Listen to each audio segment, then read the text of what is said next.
teman-teman, selamat jumpa lagi dengan saya Didik Nugroho.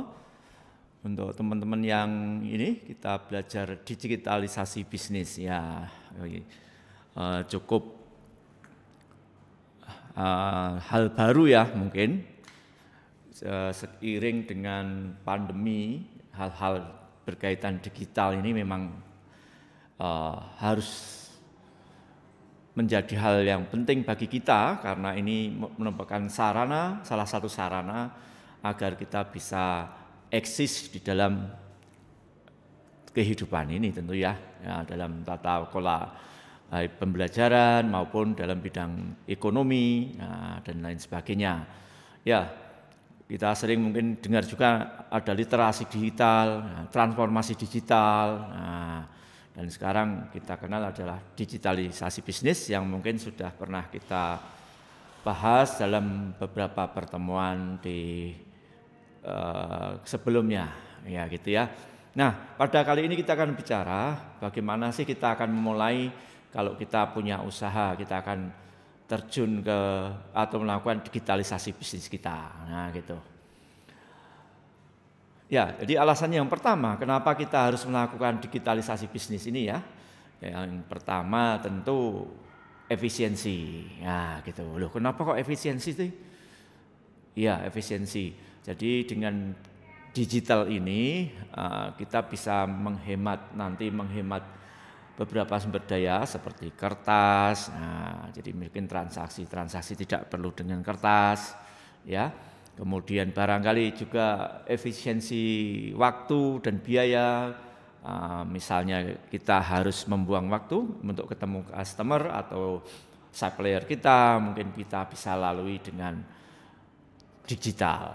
Nah, jadi tinggal waktu yang kita pakai yang biasanya untuk ketemu customer itu, misalnya kita butuh perjalanan ke tempat customer, kita bisa ubah dengan sistem digital itu. Kita tidak perlu pergi ke sana, tapi dari tempat kita bisa ngobrol atau bisa transaksi gitu ya dengan digital. Nah, jadi itulah salah satu yang efisiensi yang dikejar. Selain efisiensi, goalnya memang keuntungan, gitu ya. Goalnya keuntungan. Oke, misalnya saja kita punya perusahaan, taruhlah sebuah perusahaan kerajinan gitu ya, perusahaan kerajinan. Kita punya perusahaan kerajinan yang biasanya sebelum kita melakukan digitalisasi, sebelumnya kita itu menangani bisnisnya ya seperti pengusaha biasanya, ya kita menjual ya dengan menggunakan tenaga kita, SDM kita ataupun mungkin pakai sales gitu ya, SDM kita. Kemudian dalam proses kegiatan bisnisnya, nah itu ada yang mungkin sempat kita catat dalam buku, ada buku-buku catatan, nah gitu ya biasanya.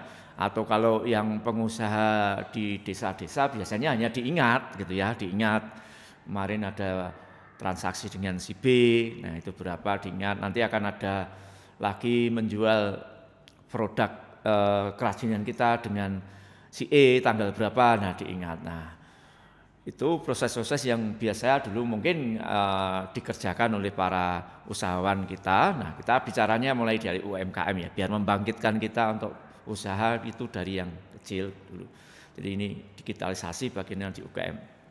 Oke, yang pertama untuk membuat digitalisasi itu yang pertama kita harus tahu input dan proses dari perusahaan atau UMKM kita dipunyai gitu ya. Bisnis itu kan jelas inputnya itu ada dua nanti, bisa tiga ya, yaitu dari supplier, konsumen, yang ketiga mungkin adalah pemasok modal gitu ya. Nah itu ada tiga, itu inputnya, dan prosesnya sendiri adalah kegiatan bisnis yang ada di dalam internal kita gitu ya. Jadi input, proses, dan outputnya juga sama. Outputnya adalah hampir seperti input, yaitu kita akan bertemu dengan orang lain. Ya, tentu outputnya biasanya kita akan seller, menjualan gitu ya. Oke, itu harus kita pahami dulu. Nah, setelah paham, barulah kita akan lihat alat apa yang menjadi kebutuhan dalam digitalisasi ini. Nah, kan itu ya. Nah, untuk membangun digitalisasi tentu kita tidak harus melirik peralatan yang mahal-mahal ya gitu ya. Ya intinya harus ada alat yang bisa dipakai untuk menyimpan digital, karena namanya digitalisasi itu mengubah data yang biasanya kita tulis atau kita ingat dalam pikiran kita tulis dalam media digital gitu ya. Nah, goalnya sebenarnya tidak hanya menyimpan data itu di dalam media digital, tapi goalnya adalah bagaimana membantu kita untuk melakukan analisis bisnis gitu ya. Tujuan utamanya itu dengan analisis bisnis yang mudah, cepat, nah maka kita bisa membuat strategi bisnis berikutnya gitu ya. Oke, tadi sudah bicara mengenai inputnya ya. Inputnya itu bisa dari supplier kita, nah kemudian dari pemasok modal kita, mungkin peminjaman modal kan gitu ya, itu input. Nah, oke. Kemudian alat apa yang kita butuhkan tadi ya? Ada hardware. Nah, teknologinya yang pertama mesti ada komputer, ada internet. Nah, kalau komputer kita kan UMKM misalnya belum mampu. Nah, pakainya apa? Ya bisa pakai handphone kita gitu ya. Pakai handphone bisa dipakai, nah gitu ya. Nah itu. Kemudian yang kedua selain hardware adalah software. Software apa? Nah kita hardware itu harus butuh software. Nah software itu ada yang dibangun sendiri, artinya kita harus membuat aplikasi sendiri. Misalnya kalau di supermarket itu kan ada aplikasi kasir, nah itu kan kita harus mengerjakan orang IT untuk membuatkan aplikasi buat kita. Nah tentu kalau kita UMKM yang baru-baru merintis kan agak keberatan. Nah tentu kita harus cari software-software yang gratis. Nah, paling gampang mungkin kita bisa gunakan Google Spreadsheet gitu ya, itu kan gratis ya. Kalau Excel kan kita harus beli ke Microsoft gitu ya. Nah yang gratis kita gunakan Google Sheet gitu ya. Ya itu tadi software. Nah gitu. Jadi mutlak ada hardware dan ada software. Untuk proses melakukan digitalisasi bisnis itu ya, yang setelah hardware. Yang ketiga adalah proses komunikasi sekarang yang perlu diperhatikan. Kenapa itu penting? Kalau kita sudah tahu ada hardware dan software, nah bagaimana memberdayakan hardware dan software ini untuk melakukan komunikasi. Yang pertama tadi kan kita inputnya itu kan dari supplier ya, yang memasok kita kebutuhan kita. Taruhlah kita tadi penjualannya di bidang kerajinan gitu ya. Tentu kan kita misalnya butuh, misalnya kerajinan rotan gitu ya. Kita kan butuh pemasok rotan. Nah, bagaimana kita bisa berkomunikasi dengan pemasok rotan kita? Nah, mungkin paling gampang kita bisa menggunakan teknologi internet, yaitu menggunakan Google Form gitu ya, jadi saling transaksi dengan supplier. Tapi kita tidak bisa memaksa gitu ya, jadi kita tidak bisa memaksa supplier kita untuk menggunakan Google Form yang kita buat gitu ya. Nah, jadi maka harus ada transisi. Artinya transisi begini, ada juga sih supplier rotan itu tidak mau, karena dia kebiasaannya dia hanya lewat bicara, cakap-cakap gitu ya, ngomong-ngomong. Kalau dia suruh ngubah pakai Google Form tidak mau gitu ya. Maka caranya berarti kita harus menyiapkan transisi, ada satu karyawan atau kita sendiri saat bertransaksi, kita yang menginputkan melalui Google Form itu kita. Nah gitu ya, sehingga nanti data transaksi dengan beliau bisa kita simpan ke dalam media digital kita. Nah gitu, jadi itu setiap inputnya itu apa, kita ketemu dengan supplier itu inputnya apa. Nah itu kita bikin alatnya untuk menangkap transaksi dengan supplier. Intinya itu ya, intinya adalah inputnya itu harus bisa kita catat. Itu begitu juga dengan pemasok modal.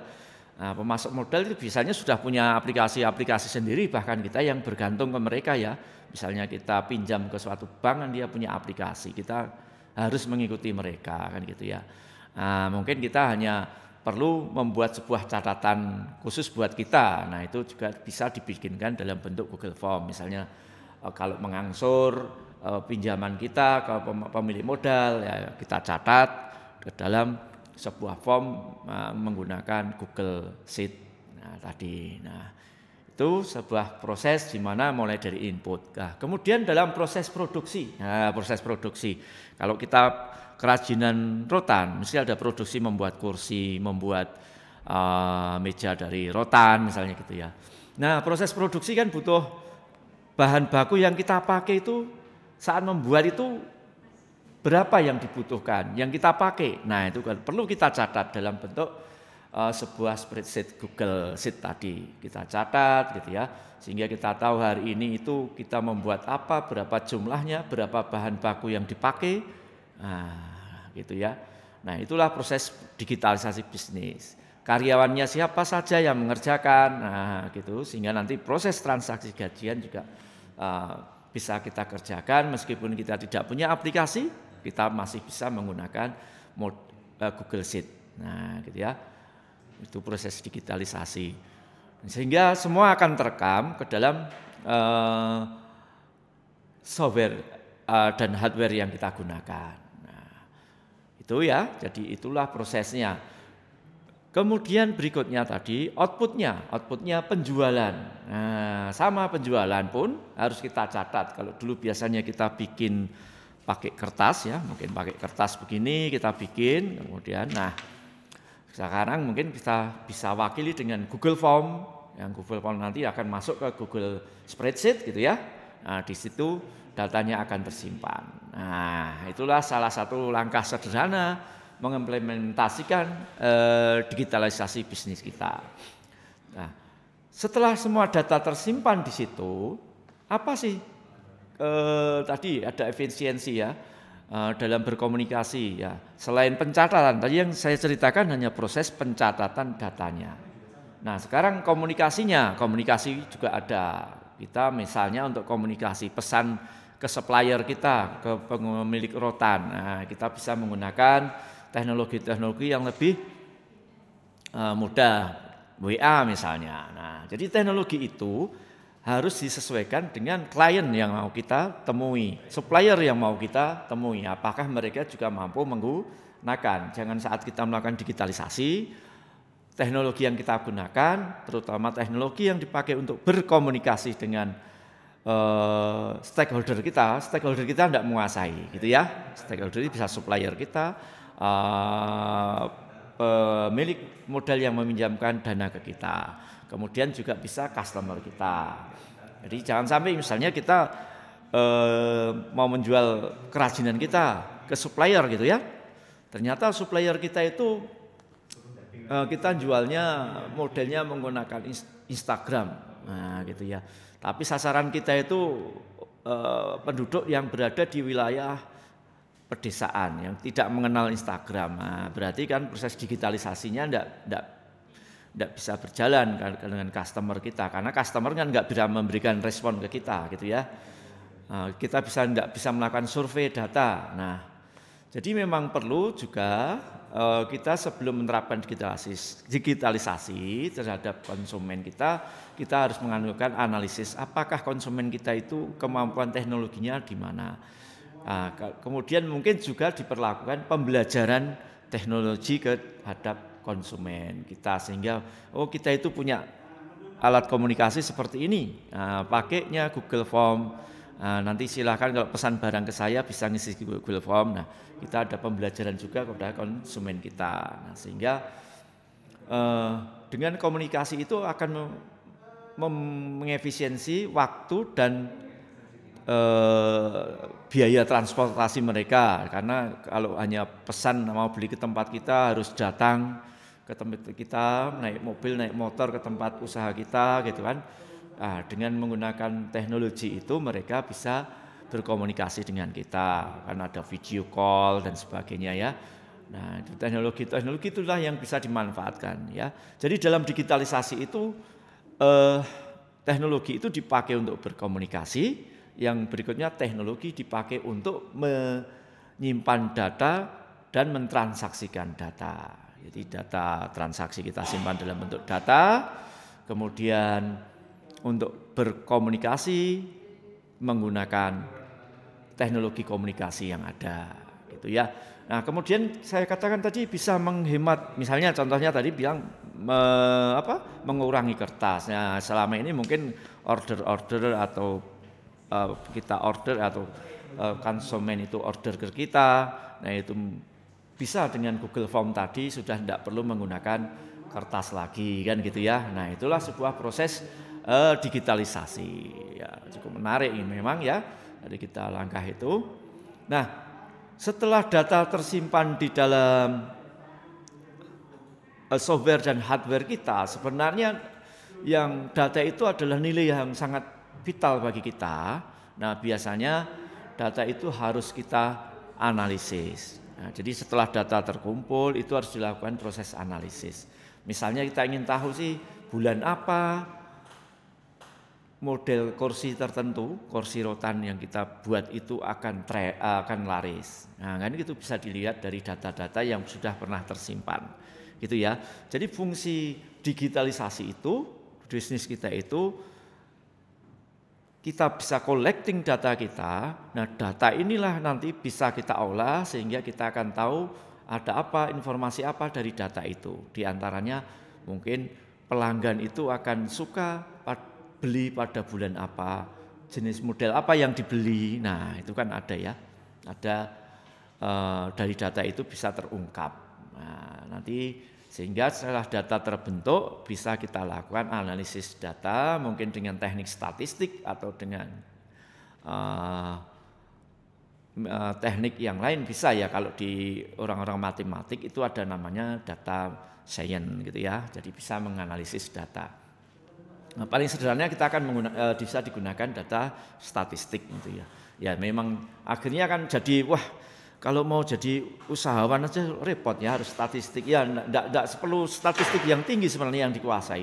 Cukup menguasai biasanya rata-rata kan gitu ya. Kemudian distribusi frekuensi kan gitu. Nah, itu kan bisa sederhana. Nanti kita akan belajar ke sana untuk menganalisis data-data bisnis yang tentu pada pertemuan berikutnya akan kita belajar melakukan itu. Nah, itu ya. Jadi penting karena dengan kondisi sekarang mau tidak mau kita harus mengikuti perkembangan zaman. Bahwa sekarang ini kita masuk kepada era milenial digital ya, banyak sekali seperti pemerintah juga banyak meluncurkan program-program digital, talent digital dengan paket-paket program yang cukup banyak, ada Gapuro bisnis dan lain sebagainya. Terus kemudian ada kegiatan literasi digital, transformasi digital. Nah, tentu bisnis kita harus kita lakukan digitalisasi. Supaya apa? Supaya kita mampu berkembang sesuai dengan pertumbuhan teknologi yang sekarang. Ya, gitu ya. Jadi sangat mudah kita simpulkan pertemuan kita tadi, yang kita sampaikan ya. Untuk membuat digitalisasi, langkah awal yang harus kita siapkan adalah satu, kita harus menguasai proses dari bisnis usaha kita. Kalau kita UMKM apa tadi? Di bidang pembuatan kerajinan. Nah, itu prosesnya apa saja? Di antaranya kan pembelian, penjualan. Nah, kalau kita peminjaman modal, pengembalian modal atau pengembalian pinjaman. Nah, kita cari datanya. Data yang sering dalam transaksi itu apa? Kemudian transaksinya apa? Nah, kan gitu ya. Semua data itu baru kita pilih hardware yang akan kita pakai, yang murah, tidak memberatkan perusahaan yang kita buat. Terus softwarenya juga yang tidak mahal. Maksudnya kita mendirikan harus beli software dan hardware yang mahal ya. Jadi tidak perlu membangun software sendiri, kecuali nanti kalau perusahaan kita itu sudah cukup nyaman jalannya, mungkin kita bisa meminjam tenaga IT untuk menyiapkan software. Seperti kalau Anda belanja ke mall itu sudah ada kasir. Nah, kasir itu mencatat transaksi itu kan, bikin aplikasi sendiri. Aplikasi akan masuk ke manajemen. Nah, mereka bisa menganalisis data gitu ya. Itu jadi harus ada hardware dan software menguasai proses bisnis gitu. Seperti kita kalau menggunakan taruhlah marketplace gitu ya, misalnya Shopee, Bukalapak, Tokopedia, data-data konsumen itu akan masuk ke mereka dan mereka akan melakukan analisis sehingga akan tahu produk apa sih sebenarnya yang disukai masyarakat pada bulan tertentu, kan gitu. Sehingga ada bulan-bulan tertentu itu, oh ternyata bulan ini banyak pembelian, oh bulan yang ini nih tidak banyak pembelian, kan gitu. Sehingga manajemen akan tahu kalau bulan sepembelian mungkin diadakan program bonus, atau diadakan program apa kan gitu ya, sehingga meramaikan pembelian. Nah itu diperoleh dari analisis data, oke ya. Jadi goal dari digital bisnis ini adalah tersimpannya data ke dalam sebuah media digital yang bisa kita analis sehingga nanti bisa membantu kita untuk menemukan strategi usaha kita. Goal akhirnya adalah meningkatkan atau mendapatkan keuntungan yang sebanyak-banyak. Semua bisnis tentu goalnya adalah pinginnya adalah profit gitu ya. Kecuali usaha amal ya, nggak tahu kalau usaha amal berarti. Tapi rata-rata tetap pinginnya adalah mendapatkan profit, keuntungan bisnis. Itu saja. Nah, kapan kita akan coba belajar menyimpan data menggunakan Google Sheet, kemudian melakukan analisis datanya menggunakan Google Sheet. Sampai di sini, selamat sore. Wassalamualaikum warahmatullahi wabarakatuh.